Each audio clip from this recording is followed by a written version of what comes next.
Nicole Deal, and this is the other side of today on Black Contemporary Media.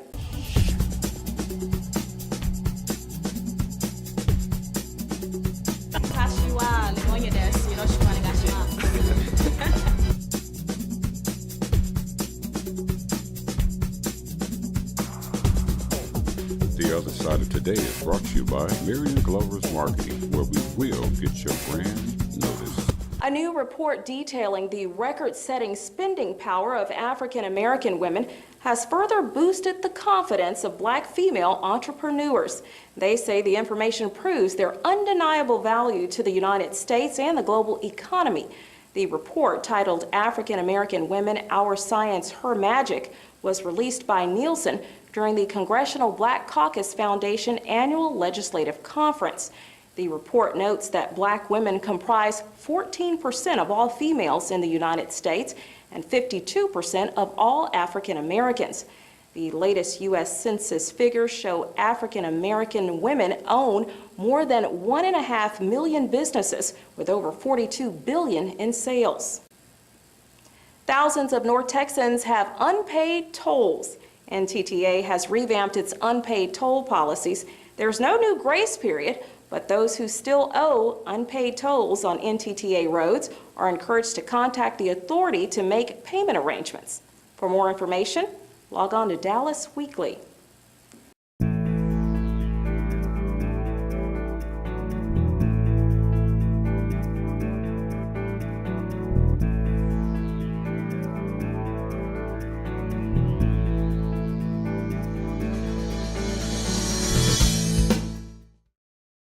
I'm Cecile Munger.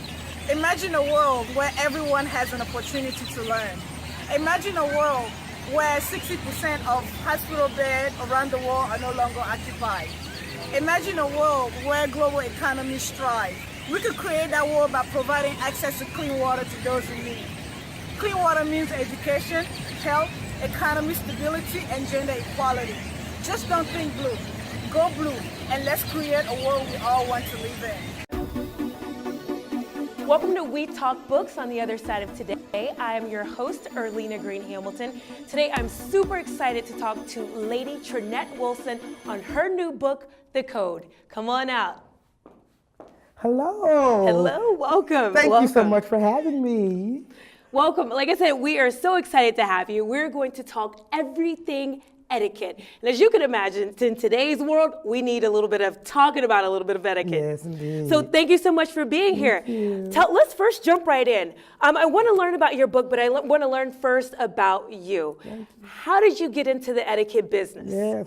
Well, I started about 25 years ago. What really got me interested in social graces and professional training and etiquette was I was going around working with young people.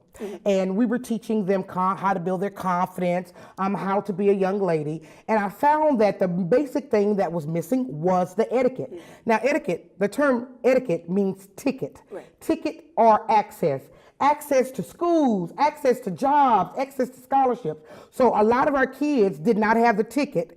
They did not have access because they did not know how to behave properly. So I set out, it made it my life goal to teach as many kids as I could and adults etiquette, because I found that not only the children need it, but adults need it as well. So that's how I got started. I began to teach classes throughout the city, then throughout the country. What would you say are your top 3 takeaways for teens who are reading this book and for parents who are going to share this book with their teens? Well, for teens especially, they need to know the rules that apply to in a professional setting, an educational setting, and with authority. So one problem that we're having with teens is authority etiquette. So that's one of the subjects in there. Authority etiquette, cultural etiquette, workplace etiquette. We're having a real problem, and I'm doing a lot of professional classes right now with companies on workplace etiquette. They don't know the boundaries, the lines. And so etiquette really teaches you about boundaries without being offensive to others. And so for kids, for me, my takeaway is it will simply teach them how to be comfortable in all environments, And because kids are growing and they are coming into all types of, going into all types of environments, they need to know this. They definitely need to know this. What I'm interested in, you mentioned this before, when we look at etiquette, not only can we use it at home, not only can we use it at work, etiquette online. Yes. That's a huge thing right now. We're in Yes. technology, we're bombarded with our Yes. cell phones in our hands Yes. every minute, social media. Yes. What is the proper way to move about on social media? In 2009, I founded a website called www.urbangirls.org. And that magazine, that online community was for girls, underserved girls, to be celebrated, educated, and inspired. So I found that we started getting a lot of hits. We do about 30,000 hits a month. And so what I found, very nice. So what I found was that Urban Girls was a great platform or launching pad for the etiquette piece. And so I used that that launching pad to then launch the etiquette piece, write this book, and go on. So let's jump into the book. Yes. You had an article in there that I could not wait to kind of just grab you and say, yes, this is what we need to be talking about. It was civility in politics. Yes. Now, as you can imagine, that we're in a very interesting, is the best word I can use to describe it, political climate. Everyone is, going into their workplace, bringing it home with them.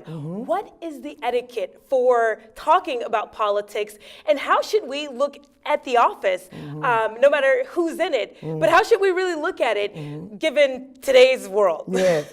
So, I am so honored to be in this field right now because I'm getting stretched in all directions. And politics is one area that I see as an emerging field in the field or area in the field of etiquette. Around politics, however, we are taught as etiquette instructors that you respect the office. Okay. It doesn't matter who's in the office. The office is what needs to be respected. And I think that's sometimes what people forget. So even if you don't, like your mom and dad sometime, or they're angry, you're angry with them, or you're in a position, don't you want to be respected? True. So your office needs to be respected. And I think we need to go back to some of that just regular old, being kind and nice to one another. And that's what etiquette teaches you, to be comfortable, to be at ease in a setting. And in fact, the first form of etiquette was a handshake. And that handshake let their neighbor know that they didn't have a knife in their hand. My name is Erlina Green Hamilton. This has been We Talk Books on the Other Side of Today. Now, here's a Black Who's Who moment on the other side of today. A mover and shaker here. Why don't you introduce yourself? Ken Carter. I've been given the privilege of being the associate publisher. Thanks for being here. Let's give Ms. Scott a chance to ask a pertinent question. Okay. Definitely. So with you have doing so much for the community and, just being such a significant person in this event today, what do you have to look forward to that you haven't done already? How do you plan to continue to change the game? All we can do is level the playing field. Okay. Give everybody the opportunity. As fellow entrepreneurs, that's all we see, is a level playing field and an opportunity. And what has been your favorite accomplishment thus far in your lifetime? What still puts you in awe? 36 years. Okay. I've been doing it for 36 years, and I'm extremely blessed in doing that. Okay. My brother here is one of the sharpest dressers in Dallas, too. I mean, yeah, you can tell that. Yeah. Comment on it. I'm loving the tie. We talked about ties earlier and why women love them so much. It just gives you a splash of personality. So you're definitely giving me a splash of class, but a class act. Thank you. Yes. Thank you. Thank Well put, don't you think? Yeah, thank you. Yeah, well put. David Peterson. Hey, thanks a lot, and thanks for all you do for the community, Appreciate too, it. okay? Appreciate it. Thank you. You're watching a preview of The Other Side of Today on Black Contemporary Media.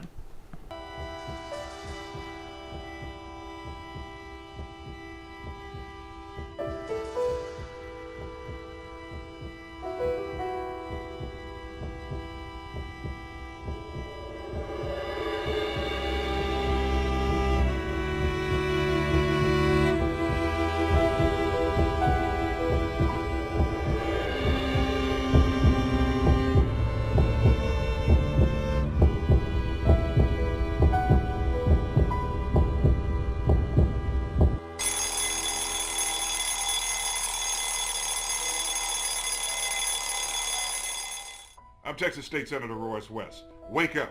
We can't sleep on Election Day. We must vote early. We must vote right now. We can't take these midterm elections just lying down. The far right and Republicans are planning a Tea Party, and you're not invited. So vote Democrat on November 2nd. Vote early, vote by mail. Paid for by the Royce West Committee. Albert Black, Treasurer.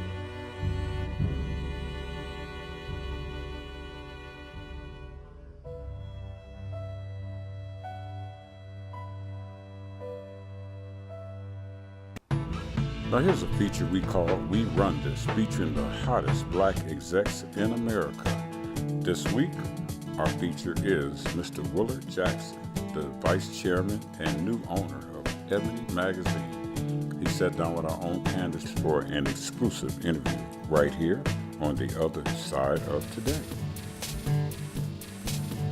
Hello, my name is Candace Craig, and I'm with The Other Side Today.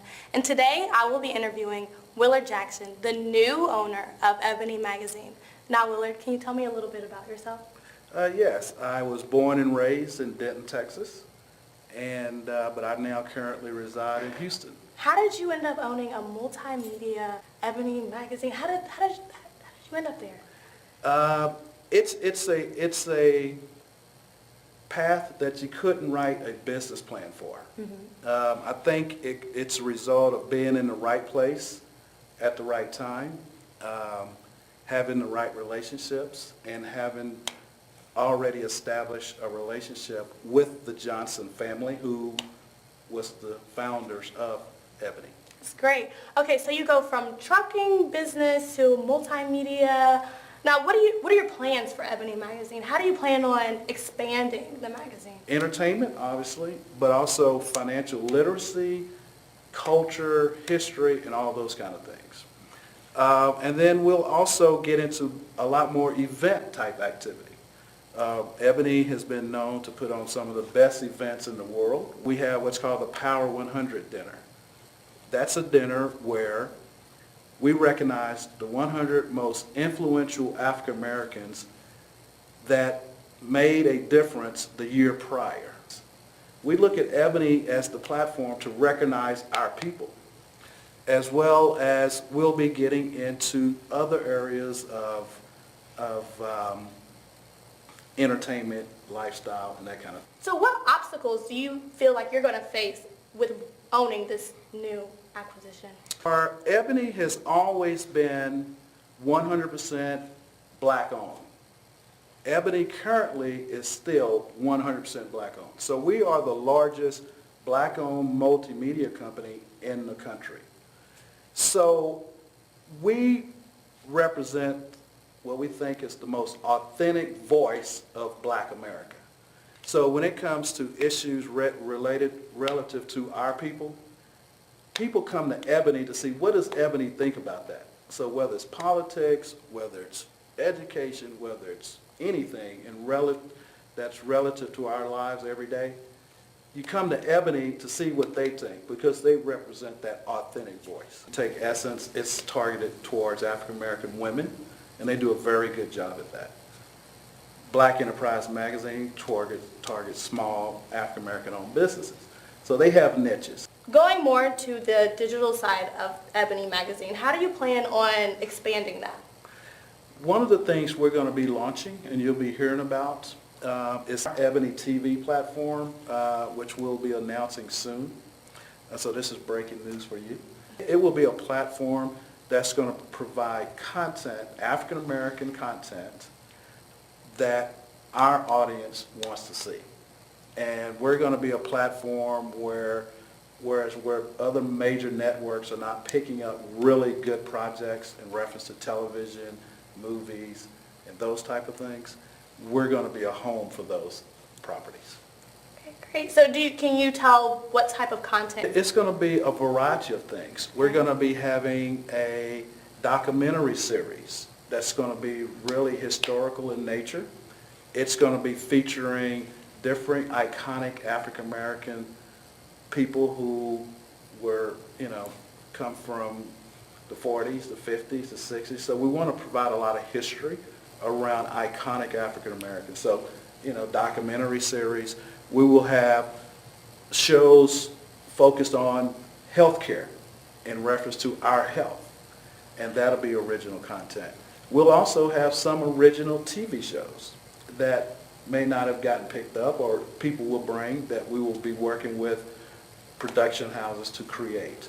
So it's going to be a broad range of different type of content that you're going to be able to access on Ebony TV. It's probably going to start off focusing toward a little older group than that, but that's not to say that we will evolve into some programming that is targeted towards kids who we do not want to leave out. Thank you, Willard Jackson, for being here and interviewing with me today.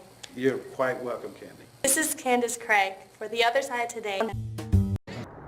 I am DeQualis Waits, and I am inviting you out to watch This Is Yes, Young Entrepreneurs Striving. Come and see how these entrepreneurs are putting their business together, how they're making sales, how they're promoting, how they're marketing themselves. Tune in. This is Yes, Young Entrepreneurs Striving. We are Yes.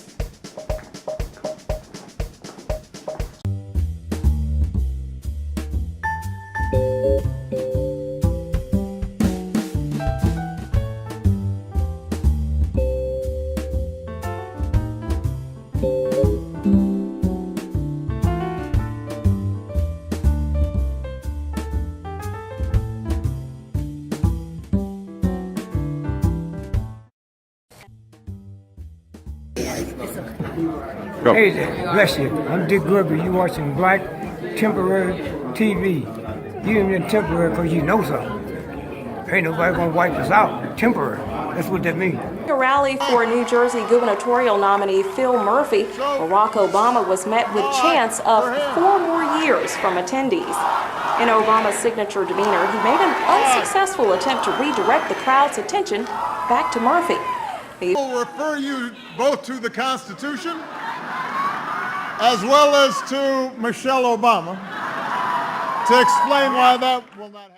According to former NFL safety Burgess Owens, Black Entertainment Network has imposed an anti-American, anti-flag, and anti-white agenda that has inspired football players to opt out of standing for the national anthem. Everything they need to do to make sure they get out and be energized when it comes down to election time. We have a country now that needs to look at these kind of corporations that propagandize our kids and push misery so they can get their political strategy going. And this is a great time to talk about it. I think those are true lowlife cowards, the board members of Viacom, all white by the way, who allowed this to happen to my race for 15 years, and that gives them a positive message of how to make it happen in this country. So I would hope this opens up a whole conversation about the enemy that we have. It is not each other. It's Marxist, liberal, Democrats who use my race to... News, Owens also said Colin Kaepernick, who inspired the movement to sit or kneel during the anthem, was focusing on the bad things police were doing.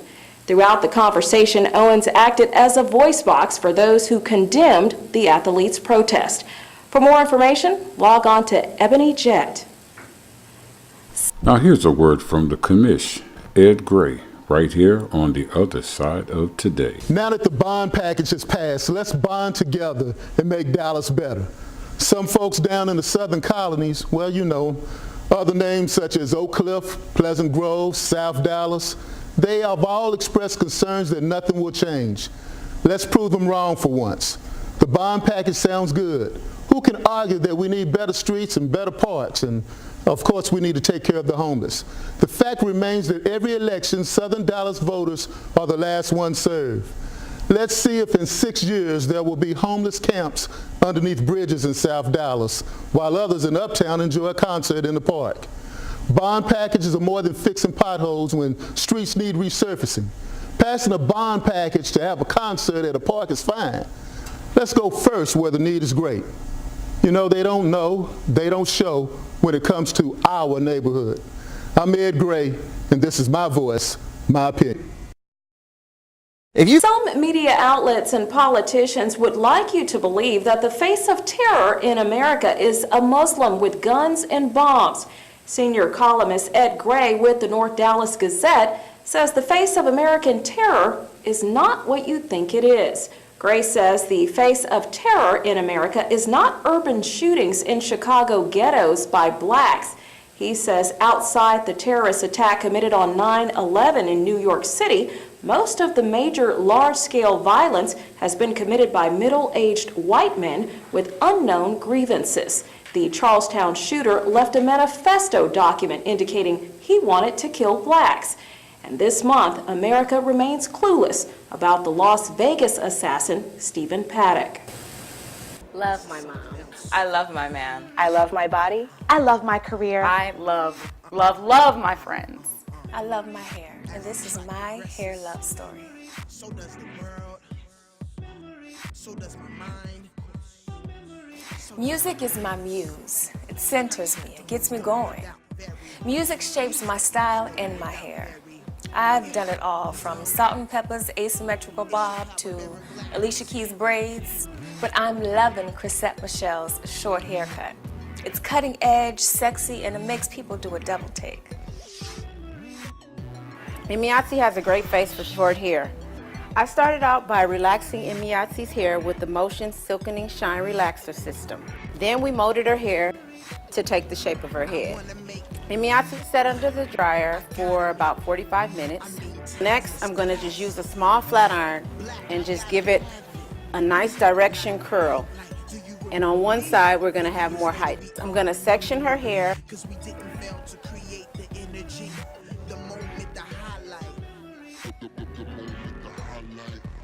These are the days of our lives. Brother, go hard before your phase of demise. When another baby arrives, he or she'll grow up and be like he was just like I.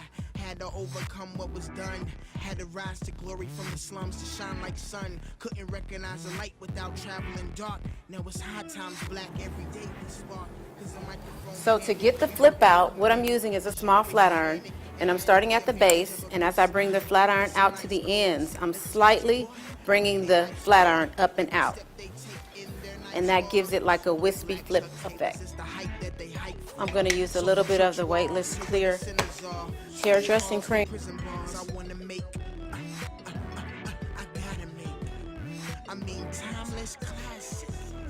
I love my hair. I love my music, and this is my hair love story. 50 years later, we all in a memory, 'cause we didn't fail to create the energy. Do you need free help with your taxes? I'm State Senator Royce West, here to tell you about United Way's free tax preparation services. IRS certified tax preparers will ensure individuals or families who earn less than $50,000 last year receive the highest refund possible. Sites open through April in convenient locations, and they're open days, evenings, and weekends. Locate the free United Way tax preparation site near you simply by dialing 211. Thank you. Hi, I'm Aubriana. Make sure you tune into Inner Jazz, an eclectic mix of jazz, soft rock, R&B, and soul, all designed to take you on a unique journey into sound. Each week, we're going to bring you the contemporaries and legends of jazz, where the music is made and played, where it's been and where it's going. And we're always on demand, so please check us out each week right here on Inner Jazz, where music has found its way. So you want to get your party on? Right over here, I have the hottest, most exclusive nightlife available to you in the Metroplex. Finest ladies, hottest guys, guaranteed to have a good time. And it's only here at Dallas After Dark. I'm Commissioner John Wiley Price, and you're watching Black Contemporary Television. The Other Side of Today is brought to you by Marion Glover's Marketing, where we will get your brand noticed. I'm Nicole Deal, and this has been The Other Side of Today on Black Contemporary Media.